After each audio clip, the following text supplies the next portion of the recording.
What is suffering? To the universe, suffering is information.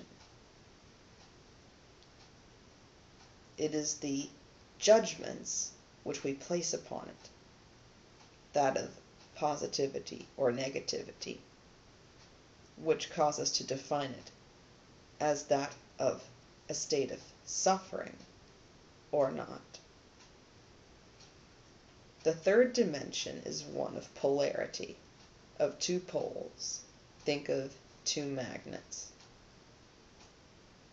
Black, white, light, and dark.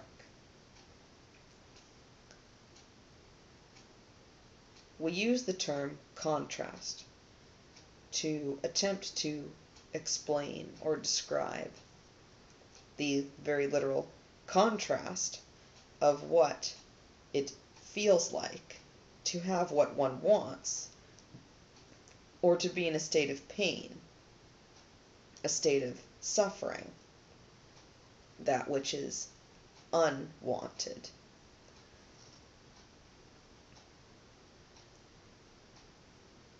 Why, you might ask, do we live in this kind of state? Well, we live in this kind of state actually for a very good reason. Think of it this way. How would you know great pleasure had you not known great pain? How would I be able to sit here talking about this,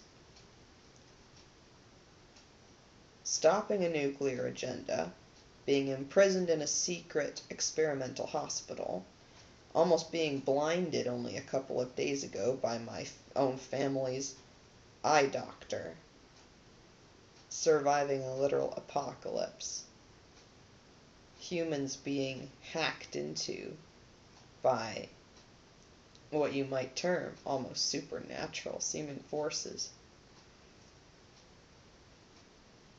And yet she still finds joy.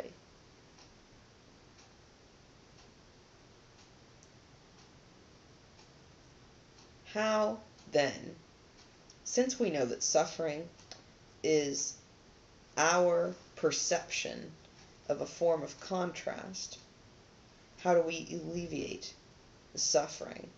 The reason that we ask the question, why does suffering exist, is because we're wanting to make it go away. Well, there's good news in that regard.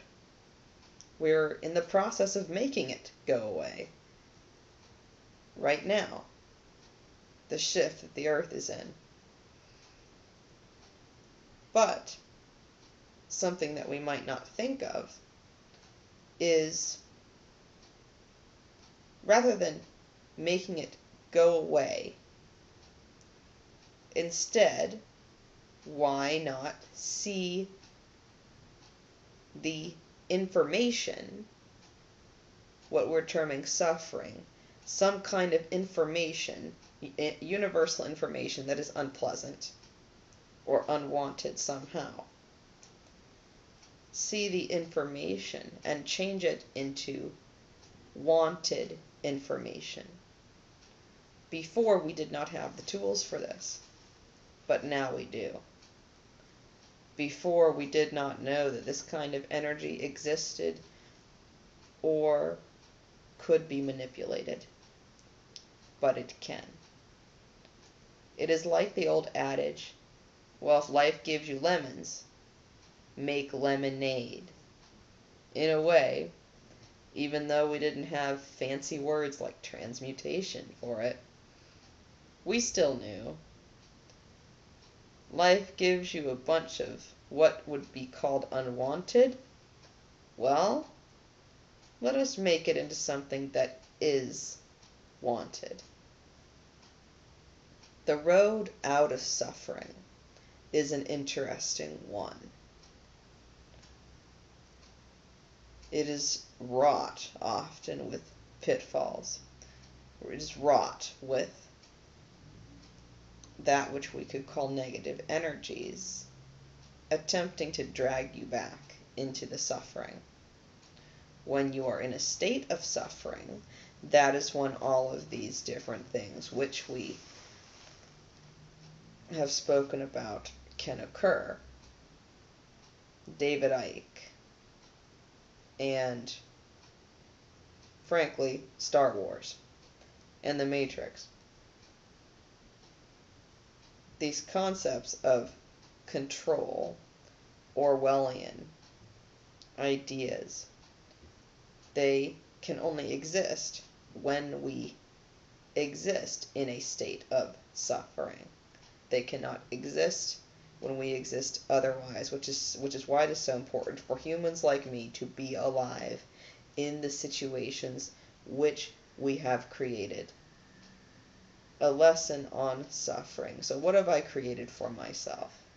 I have created for myself, next to Chevron headquarters,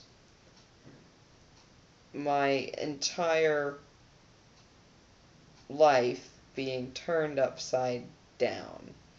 I've created practically witnessing the apocalypse of the San Ramon Valley and practically of half of the planet or more. I've witnessed becoming victim to all kinds of different means and tactics. I've created the entity which possessed my family doctor to attempt to blind me in one eye.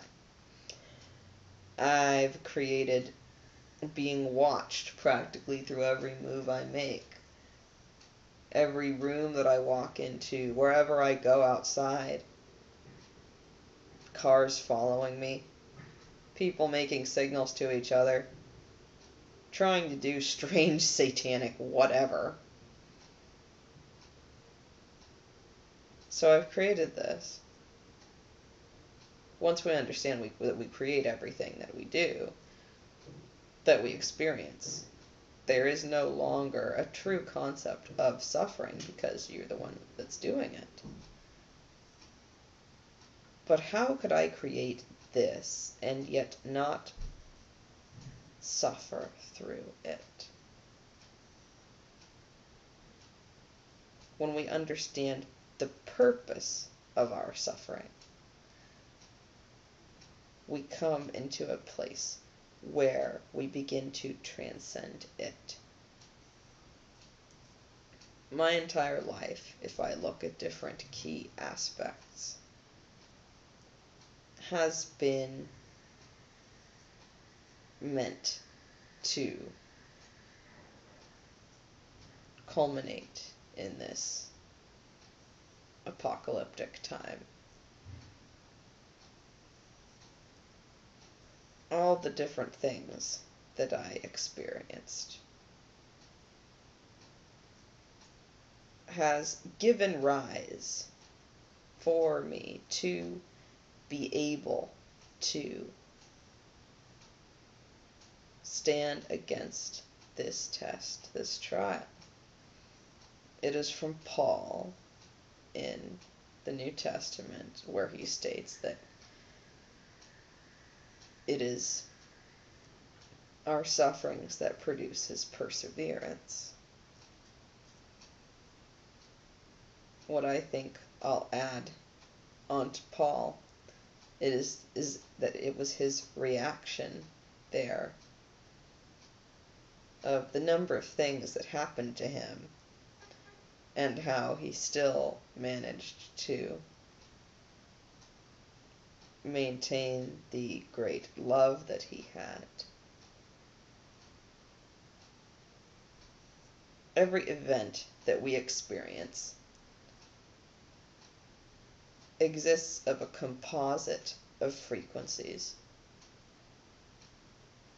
Everything that we do in reaction, think of this in a very third density sense. You can think of this as I move my body, then, like tossing a stone into a pool and you see the water rippling out, as I move my body, I create ripples throughout reality. This also follows through for your brain. As I think thoughts, oh, then that ripples out throughout reality. It affects how reality is constructed around you and what occurs in that reality. So, if you are presented with a situation that is that which one would term of suffering, how you react to the situation is paramount. Remember, our emotional guidance system is also an emotional frequency system. If we are emotionally putting out a frequency of, I'm reacting suddenly to this, and I am going to get angry, and I'm going to completely lose my demeanor, and I can't handle it. That sends out into the universe, oh, you're angry, you cannot maintain your demeanor, and you completely cannot handle it. So it sends that back. When you react instead with the mindset of knowing that all is light, all is love, and that no matter what trial I am put up against, because I'm going to say, think of your favorite ascended master. I say Jesus Christ because I would not have survived the experimentation. It was designed to kill me, and I survived because of the ascended master Jesus. So specifically, I place emphasis on him. But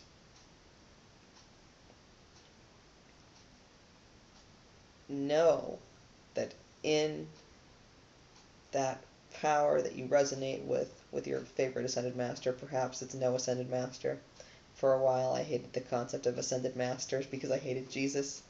Then it was Jesus who saved my life, so, what's one to do with that? You can think of the power that is within yourself. Either way,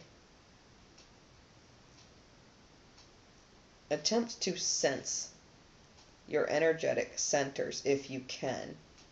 I'm personally not even that good at this, but were it not for different things that occurred which managed to get me out of the situation with the optometrist almost blinding me, the reptilian optometrist almost blinding me, then I would not be sitting here still talking. So sense that energy that is coming off of you. You're presented with a situation that is that of suffering. Instead of resisting the suffering, allow yourself to sink into the feeling of it and see it expand. Then see it transform into the energy that you would prefer to have, which in this case is happiness, joy, light, and love.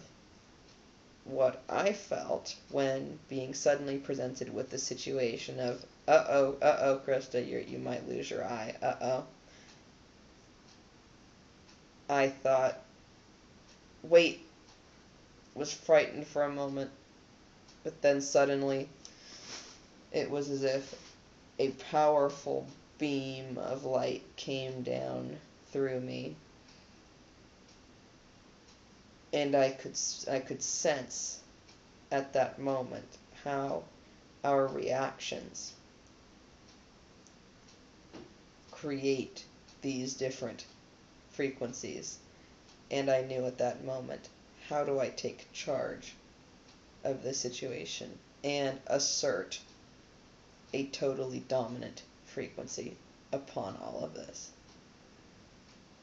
I didn't know that that's what I was doing at the time, but it feels like a pervasive sense going out across everything, as if you had feelers that extended in 360 degrees all over your body, and you were controlling and manipulating the entire environment.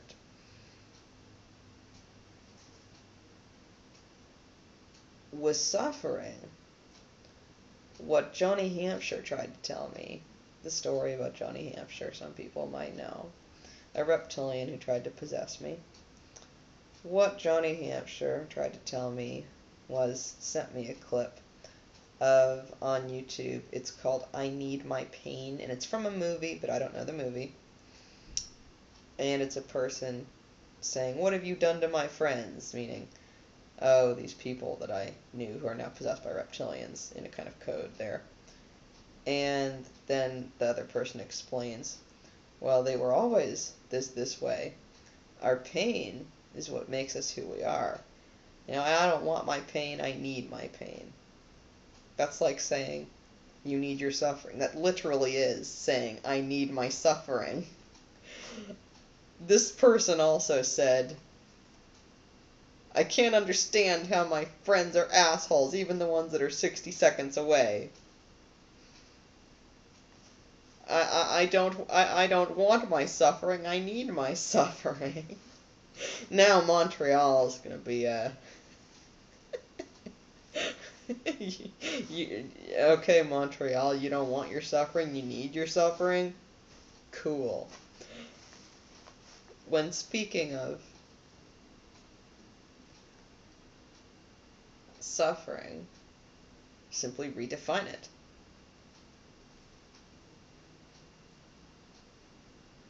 We define something as painful or as something that is suffered through because of our judgment, our programming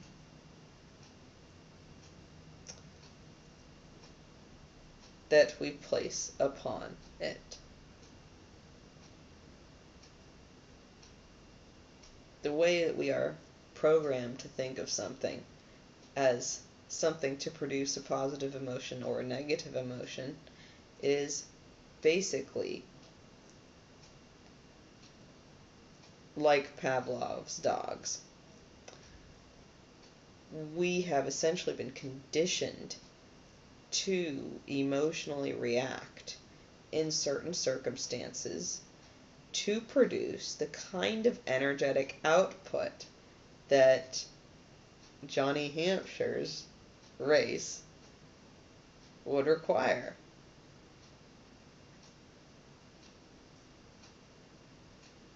So, what is the main trick that I know for alleviating suffering? It is changing the association. This also saved me quite a bit while I was imprisoned in the experimental hospital.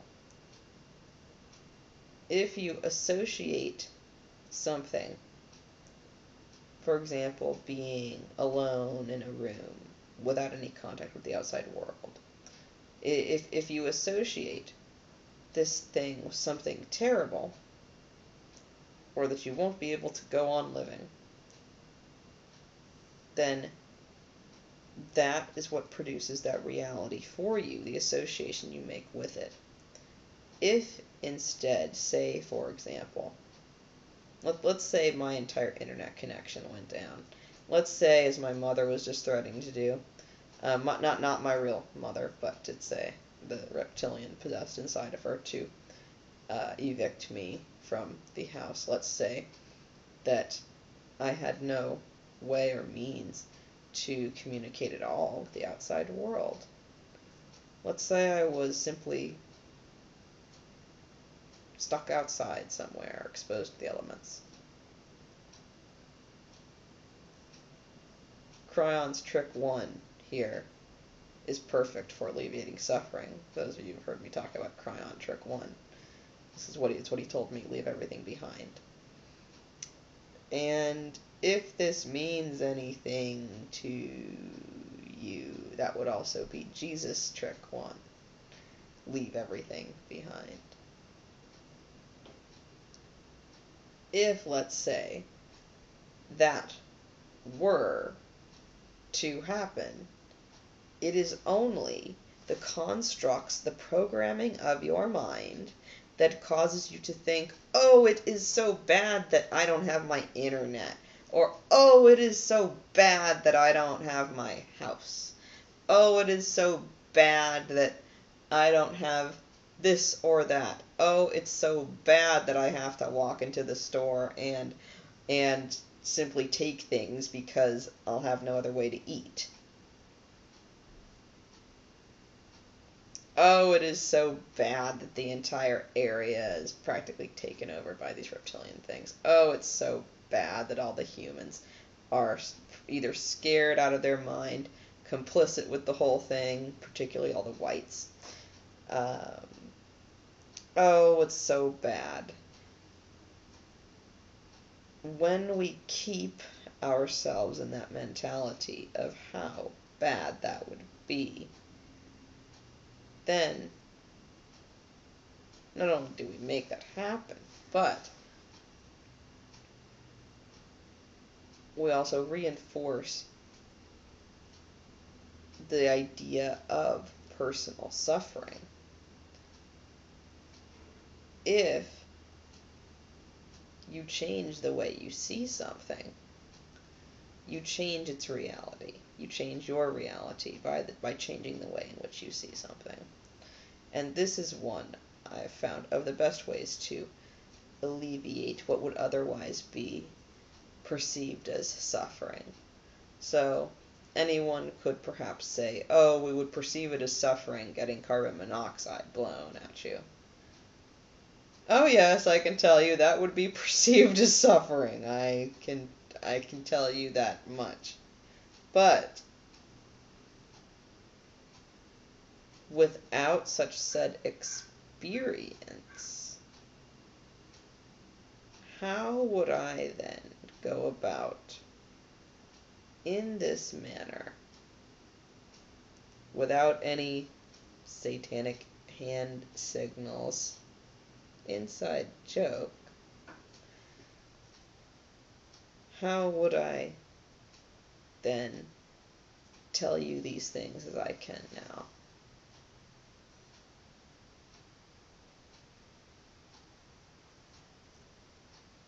Eventually my channel will be one that is known.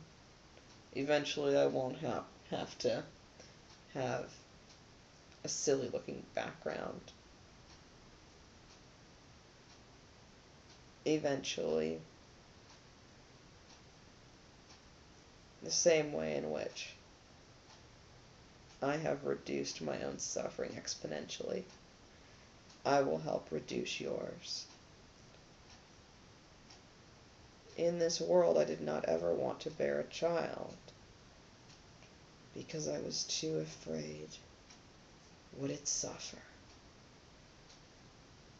The Buddha said life is suffering. But what do I constantly say in response? Life is not suffering, it is merely your perception of it, Buddha, that it's suffering. Life is instead what you make of it. Therefore, life is beauty. Life is joy. Life is love and that which the light knows.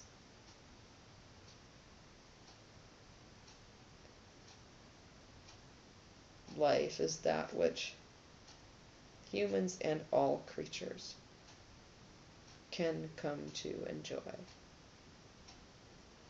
On that note, it's rather interesting with some of the things that I know now.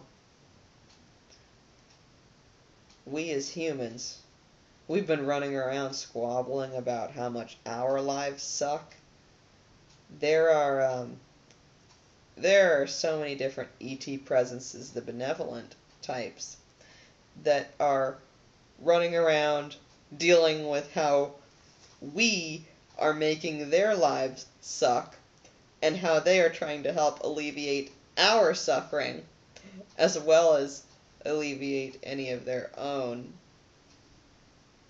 What I've noticed, though, is that they do it with quite a degree of adeptness and grace.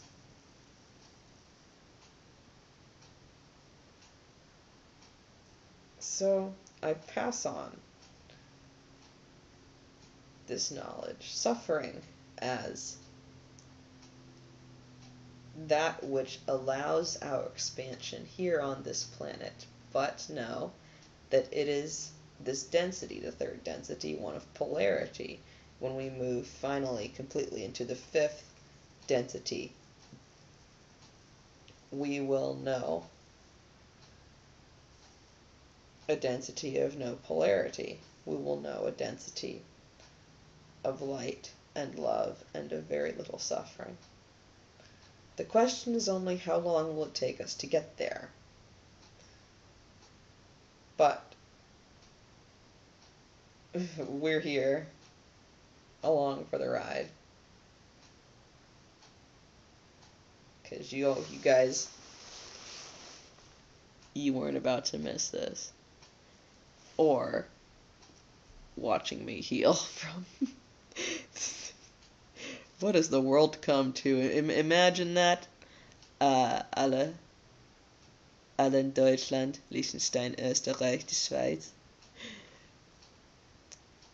Dein Doktor, like your doctor, trying to blind you. It's just what has our world come to? But we're going to make a difference if it's the last thing we do here on Arcturian Philosophy.